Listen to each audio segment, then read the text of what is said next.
would request two speakers to actually volunteer and tell about their experience, about how they can contribute or how they have already contributed in Digital Bangladesh initiatives and other IT sector initiatives.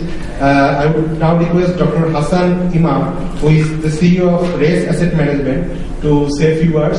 And then I would request Mr. Kazi Islam, CEO of Grameen IT. Kazi bhai, are you there? Okay, to say a few words on behalf of Grameen IT. Thank you. Thank you very much for this opportunity. In 1970s, one of the world's most influential political voice, Henry Kissinger, called Bangladesh a basket case. In 2010, the world's most influential financial newspaper, Wall Street Journal, took that back, saying, Bangladesh basket case no more. Goldman Sachs, as you know, the most reputed Wall Street investment bank, has identified Bangladesh as the next 11. ADB, IMF, all these organizations are taking notice. But those of us who have been on the ground have already known this reality, resident or NRB. I've lived in the US for longer than I have in Bangladesh. I worked on Wall Street for about 10 years. And in 2007, I decided to go back. And when I was planning that, my relatives, pretty much everyone, my colleagues, told me, "Are you crazy? You're going to go back, leave a job on Wall Street and go back and work in Bangladesh?" But I can tell you that I've never regretted that decision. In 2 years, since 2007, we built Race, which is now the country's largest asset management company, with over $200 million under management. And we did that using a very simple concept, which is quite prevalent here. There are 60,000 mutual funds in US and Europe. But when we approached Bangladesh, there were only 20, and none of them were institutionally sponsored. So very simple idea, go to institutions like banks and insurance companies and corporations and ask them to be sponsors of mutual funds. And now we manage 6 bank-sponsored mutual funds and also insurance company mutual funds. So from my personal experience, I can say that there are a lot of difficulties in terms of working in Bangladesh, but if you're willing to hit the ground rather than fly through Bangladesh at 35,000 feet and really understand the business community, understand the IT community if that's what you're interested in, I don't think there's any substitute to really being on the ground. And once you do that, I think you'll find that the opportunities there are much greater than what you find here. It definitely was true for me. So with that, I would welcome our NRB brothers and sisters here to take that bold step. And I think, like myself, you won't look back. Thanks.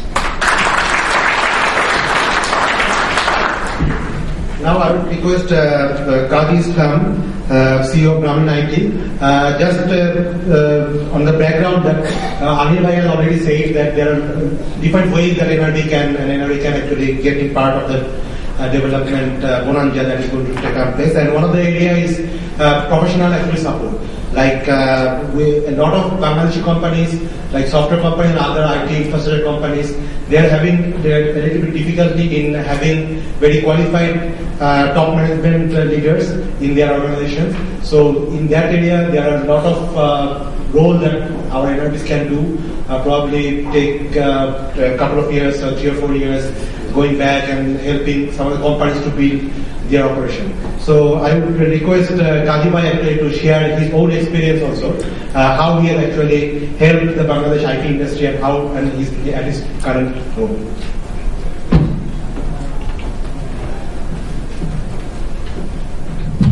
Thank you for inviting honorable guests and dear colleagues. I think throughout the day you have really heard all the interesting facts and all the opportunities why you should be in Bangladesh and what are the possibilities there. I think I would like to share some of the possibilities that I'm living through myself.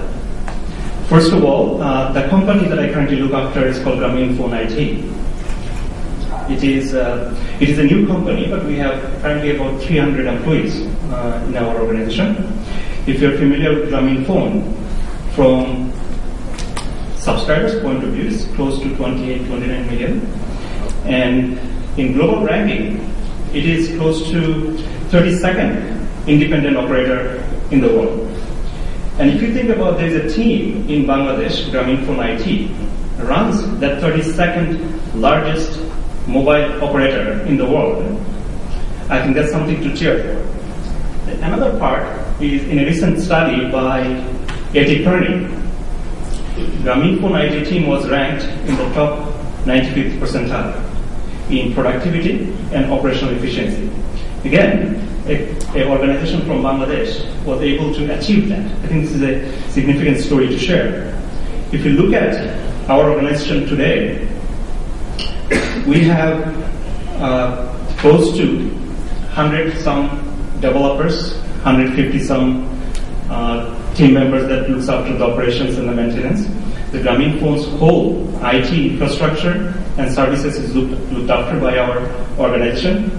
And you also talked about partnership, and I'll give you some of the partnerships that we ourselves are involved in.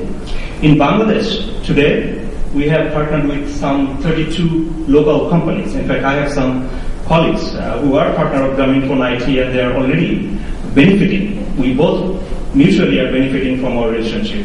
Similarly, Grameenphone IT also has partnerships with 12 different global companies. And some of those partnerships are interesting for us because some of those things many of the speakers have shared, that why Bangladesh is a destination. And I would like to share some of those partnerships. One is organizations like Wipro. Grameenphone IT has partnered with Wipro because Wipro saw that there are significant benefits that they can achieve through resources that we are growing in Bangladesh. So we have a global partnership with Wipro where resources from Bangladesh and Grameenphone IT or our local partners can essentially help them in their global implementations. Similarly, another global company, Huawei, we have also partnered with them. We have a signed partnership with them where essentially we are going to develop and train resources that will supply resources from Bangladesh for Huawei's global implementation throughout the world. Another organization we are currently discussing is a company called Ericsson. Again, you are very familiar. That organization also is a global company, and again, they're seeing that opportunities in Bangladesh are tremendous. So, in many ways, some of the things that have been highlighted, I think those are very true, that opportunities are there. When you talk about infrastructure, when you think about the availability of access points in digitizing Bangladesh, or you think about from the resource point of view, we see that even a company like Grameenphone IT, many of those have been we have been able to achieve. And anyone who are interested in coming to Bangladesh or building relationship and so on, are welcome to talk to us so that we can help or share our experiences to make your transition much smoother. Thank you. Thanks, Kaji bhai. Now, we would like to allocate some time for the open discussion. So, we have to actually complete the whole program by 4:30.